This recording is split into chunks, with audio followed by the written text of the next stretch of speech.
Hello दोस्तों, कैसे हो आप लोग। मैं हूं मोहित मेहरा और आज हम बात करेंगे एसएससी 2025 एग्जाम्स के लिए इफेक्टिव मैथ्स मास्टर प्लान के बारे में। अगर आप भी चाहते हैं कि आपकी तैयारी मजबूत हो तो इस वीडियो को लास्ट तक जरूर देखिएगा। तो सबसे पहले हमें पता होना चाहिए कि एसएससी की डिमांड क्या है। तो एसएससी हमसे प्री में पूछता है 25 क्वेश्चंस एंड मेंस में पूछता है 30 क्वेश्चंस।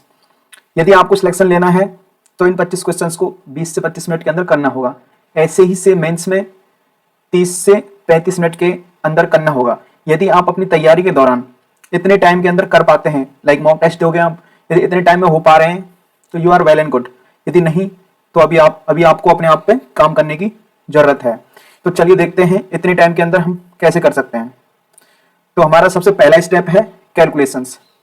कैलकुलेशंस हमारी बहुत फास्ट होनी चाहिए।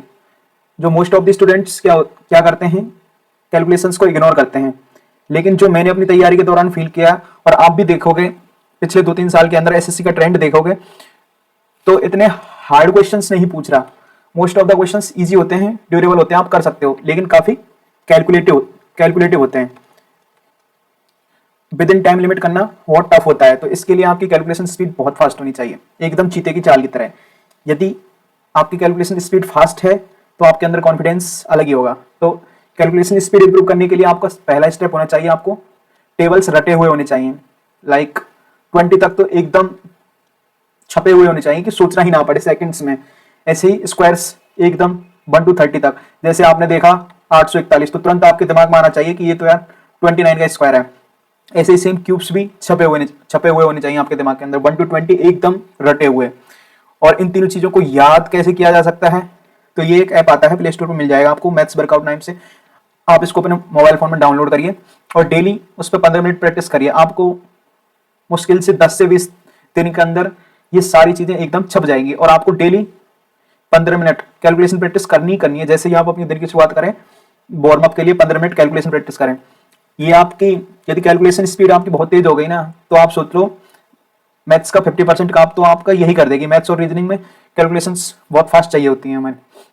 अब सेकंड चीज आती है हमारी सिलेबस। तो सिलेबस सबसे इंपॉर्टेंट चीज यही है, सिलेबस। सिलेबस के लिए हमें पता होना चाहिए कि बेस्ट सोर्स क्या है। अभी हम देखेंगे यूट्यूब पे बहुत सारा कंटेंट पड़ा है और मैथ्स के टीचर भी बहुत हैं अच्छे, लेकिन हमें क्या है, ऐसा सोर्स ढूंढना है, ऐसा सोर्स देखना है अपने अकॉर्डिंग। जगह जगह नहीं भागना, एक ही सोर्स, मतलब जो जिसने सिलेबस शॉर्ट और लिमिटेड टाइम में करा रखा हो। ऐसा नहीं कि सिलेबस करने बैठे हम, कोई कोर्स लिया 400 से 500 लेक्चर, वीडियो देखने में जा रहे हैं और एसएससी का एग्जाम निकल गया। ऐसा नहीं करना है। छोटा हो, लिमिटेड हो, सारे कंसेप्ट हो जाएं, ऐसा कोई सिलेबस देखना है। और एक टीचर कोई भी जिससे आपकी ट्यूनिंग अच्छी बैठती है वो पकड़ लेना है और ट्रस्ट करना है। कोई भी टीचर से पढ़ें आप, मोस्ट ऑफ द सेम ही पढ़ाते हैं और अच्छा पढ़ाते हैं, तो आपको ट्रस्ट करना है अपना जो भी टीचर पढ़ा रहा है उस पर। और कोशिश करनी है कि 3 से 4 महीने में आप सिलेबस कंप्लीट करना है, इससे ज्यादा टाइम नहीं। मैथ्स यदि आप थोड़ा ज्यादा मतलब बिगनर हैं, मैथ्स अच्छा नहीं है बैकग्राउंड इतना, तो मैक्स से मैक्स 5 महीने लगने चाहिए, इससे ज्यादा नहीं। पेड कोर्स ये आपके ऊपर डिपेंड करता है। In my opinion paid course लेने का फायदा ये होता है कि वहां पर सारी चीजें सिस्टमेटिक शेड्यूल्ड में होती हैं, आपको इधर उधर भटकना नहीं पड़ता। बाकी यूट्यूब पर भी सारा कुछ अवेलेबल है। और इन माय ओपिनियन यदि आप द पंडित्स का ग्रुप चलता है ना, उसको ज्वाइन करोगे तो वो फ्री सोर्सेज से सारा सिलेबस कंप्लीट कराते हैं। तो मेरे अकॉर्डिंग तो आपको वहीं से करना चाहिए, क्योंकि वो जल्दी भी हो जाएगा और आपको फ्री में कोई कोर्स वगैरह लेने की जरूरत भी नहीं पड़ेगी। लेकिन जो सबसे इंपॉर्टेंट चीज है, कोर्स कंप्लीट करते टाइम आपको क्या करना है, नोट्स बनाने हैं अपने। क्योंकि नोट्स होंगे आपके तो बाद में आपको रिवीजन करने के लिए इधर उधर भटकना नहीं पड़ेगा। जितने अच्छे नोट्स होंगे आपके उतना ही आपको फायदा होगा। अब नोट्स बनाए कैसे, अब इसके लिए आपको क्या करना है, जैसे अर्थमेटिक है, अर्थमेटिक में कोई चैप्टर लिया आपने, जैसे प्रॉफिट एंड लॉस लिया, तो उसमें जितने भी सारे कंसेप्ट हैं जहां से भी आप पढ़ रहे हो वो कंसेप्ट नोट डाउन करने। और कुछ स्पेसिफिक टाइप की प्रॉब्लम्स होती हैं, लाइक चैप्टर वाइज, मतलब इंपॉर्टेंट होती हैं कि उस टाइप की प्रॉब्लम्स पूछता है, तो उन क्वेश्चंस को नोट डाउन करना है। हर चैप्टर के लाइक 15 से 20 क्वेश्चंस आपकी नोटबुक में होने चाहिए, जिससे आप बाद में उनको रिवाइज करें तो आपका पूरा चैप्टर उन्हीं से हो जाए।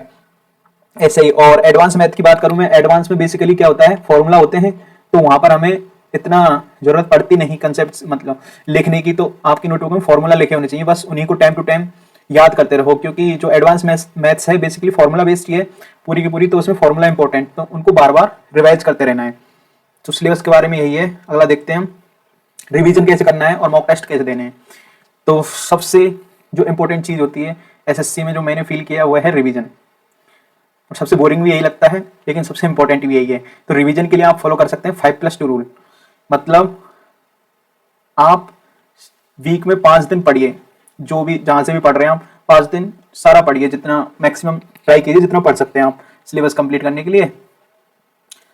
लाइक आपने मंडे से फ्राइडे पढ़ा, लेक्चर्स वगैरह देखे, थोड़ा बहुत प्रैक्टिस की, लेकिन सैटरडे और संडे आपको बिल्कुल भी कुछ नया नहीं पढ़ना है। जो भी आपने इन 5 दिन में पढ़ा है ना उसको आप पूरा का पूरा रिवाइज कीजिए, और यही रूल हर वीक फॉलो कीजिए। गारंटी है आपको 2-3 महीने में ही अपने स्कोर में चेंज देखने को मिल जाएगा। इनिशियली आप जो रिवीजन करेंगे अपने जो भी नोट्स बनाए हैं वीक में उन्हीं को रिवाइज करिए बार बार।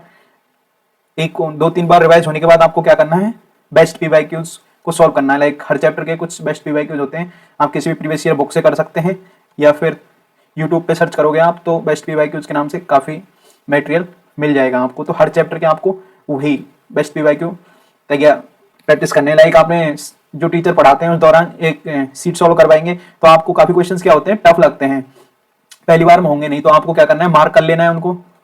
तो जो रिवीजन के टाइम में ना आपको बार बार वही क्वेश्चंस करने हैं जिससे वो आपके दिमाग में सेट हो जाए। तो रिवीजन के लिए तो ये करना है। बाकी मॉक्स का क्या है, जब आपका सिलेबस 50 से 60% हो जाए, लाइक इनिशियली तो आपको मॉक्स नहीं देने, क्यूजेस दे सकते हो आप, चैप्टर वाइज क्यूजेस आती हैं इनिशियली टेक्स्ट बुक में मिल जाएंगी। जैसे ही आपका 50 से 60% हो जाए आप सेक्शनल मॉक देना स्टार्ट कर दो, डेली के 1 से 2 सेक्शनल मॉक दो, क्योंकि जितना आप सेक्शनल मॉक दोगे उससे आपकी उतनी ही स्पीड इंप्रूव होगी और एक्यूरेसी, और आपको पता चलेगा कि आप किस चैप्टर में वीक हैं, कौन सा आपका स्ट्रॉन्ग जोन है, तो वहां से आप अपनी वीकनेस आइडेंटिफाई करके उन पर वर्क कर सकते हो। तो ये तो था मैथ मॉक्स का। इसके बाद देखते हैं हम कुछ इंपॉर्टेंट टॉपिक्स हैं, जैसे अर्थमेटिक है। लाइक जो पिछले 1-2 साल में देखते हैं ना कि एसएससी क्या पूछ रहा है, तो एसएससी के फेवरेट टॉपिक बने हुए हैं कि आप कोई भी मॉक टेस्ट करा कर देखोगे, मतलब प्रीवियस 2024 का हुआ, 2023 का, आपको रेस का क्वेश्चन जरूर मिलेगा, वोट स्ट्रीम का मिलेगा, सर्कुलर ट्रैक के मिलेंगे, डिसऑनेस्ट शॉपकीपर मिलेगा, इंस्टॉलमेंट का मिलेगा। ये फेवरेट टॉपिक है, इनमें से आता ही आता है क्वेश्चन। और जो फंसाने वाले टॉपिक्स हैं, लाइक 25 क्वेश्चन आ रहे हैं जिसमें से 20 क्वेश्चन तो ईजी आएंगे ही आएंगे, आप हर कोई कर ही लेता है। जो 4 से 5 क्वेश्चन आते हैं ना, ये 5 क्वेश्चन इन टॉपिक्स में कहाँ से फंसाता है, वो इन टॉपिक्स में से होता है। जैसे परसेंटेज का कोई कैलकुलेटिव क्वेश्चन डाल सकता है, प्रॉफिट लॉस का कोई कैलकुलेटिव, SICI, ये 4 चैप्टर ऐसे हैं कि इनमें से काफी कैलकुलेटिव बन सकते हैं। जैसे अभी मैं एग्जांपल दूं, 2024 मेंस हुआ, इसमें परसेंटेज के 18 और 20 दोनों दिन ऐसे मतलब 2-3 क्वेश्चन ऐसे डाले, लाइक थे तो इजी लेकिन कैलकुलेटिव थे। यदि आपकी कैलकुलेशंस ठीक होती तो आप उनको इजीली कर पाते। एडवांस मैथ में क्या करना है, आपको फॉर्मूला आपको अपनी नोटबुक में लिख कर रखने और टाइम टू टाइम फॉर्मूलाज को रिवाइज करते रहना है, क्योंकि advance math basically formula based ही है। एसएससी में इतना कुछ कंसेप्ट्स है नहीं खास। यदि आपको फॉर्मूला याद है सारे अच्छे से तो आप क्वेश्चंस बना लोगे इजीली। लाइक ट्रिग्नोमेट्री हुई, आइडेंटिटीज याद होनी चाहिए आपको, ज्योमेट्री हुई, थ्योरम्स वगैरह, सब कुछ एकदम डिट्टो रटा होना चाहिए। बार बार रटोगे आप तभी जाके होगा, क्योंकि पहली बार में याद नहीं होती चीज़ें, भूल जाते हैं। तो इसमें जो टॉपिक्स हैं वो है, जैसे ट्रिग्नोमेट्री, इसमें हाइट एंड डिस्टेंस से पूछता है काफ़ी क्वेश्चंस। अलजेब्रा आपको अच्छे से आनी चाहिए, ज्योमेट्री एकदम छपी होनी चाहिए, क्योंकि इससे 2 से 3 क्वेश्चन हर उसमें मिलते हैं एग्जाम में। मतलब CGL उठा लो, मेंस उठा लो, CHSL उठा लो, कोऑर्डिनेट ज्योमेट्री, एक क्वेश्चन मिलता ही मिलता है, इसलिए इसके फॉर्मूला आपको याद होने चाहिए। इसको इग्नोर कर देते हैं लोग, लेकिन इसका क्वेश्चन एक मिलता है, प्री में भी मिलता है, मेंस में भी मिलता है, इसलिए इसके सारे फॉर्मूला याद होने चाहिए। मेंसुरेशन 3D, इसमें भी सारे फॉर्मूले A to Z, 2D हो, 2D के 3D के दोनों एकदम रटे हुए होने चाहिए। Like cube, cuboid, cylinder, area, volume, सारे फॉर्मूले। प्रिज्म एंड पिरामिड, प्री में तो नहीं पूछता लेकिन मेंस में एक क्वेश्चन पक्का मान के चलो आप, इनका आता ही आता है, तो इसके इन दोनों के फॉर्मूले भी आपको याद होने चाहिए। और कोशिश करनी है कि आप जो लेक्चर वाला पार्ट है प्री से पहले सारा कंप्लीट कर लो। लाइक प्री के बाद आपको इतना वो नहीं होता कि आप दोबारा से वीडियो लेक्चर देखने लगे, तो कोशिश करनी है कि आपका प्री से पहले सारा सिलेबस हो जाए, जिससे मेन प्री के बाद आपको सिर्फ प्रैक्टिस की जरूरत पड़े। Thank you. तो एक बार मैं सम अप कर देता हूँ कि क्या देखा हमने इस वीडियो में।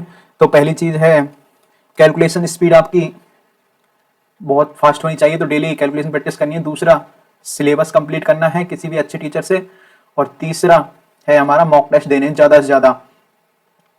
सेक्शनल मॉक्स जितना लगाओगे उतनी ही आपकी स्पीड अच्छी होती जाएगी, क्योंकि मैथ्स में मेन जो काम वो चल रहा है, तो ट्रेंड चल रहा है, वो स्पीड का ही है सारा खेल। क्योंकि क्वेश्चन ऐसा कोई कंसेप्चुअली हार्ड आता नहीं कि आप कर नहीं पाओ। आप पेपर के बाद देखोगे सारे क्वेश्चंस बना सकते हो आप, लेकिन उस टाइम लिमिट में बनाना काफ़ी प्रेशर का काम होता है। इसलिए इन माई ओपिनियन आपको कैलकुलेशंस पे बहुत ज़्यादा काम करना है स्टार्टिंग से ही।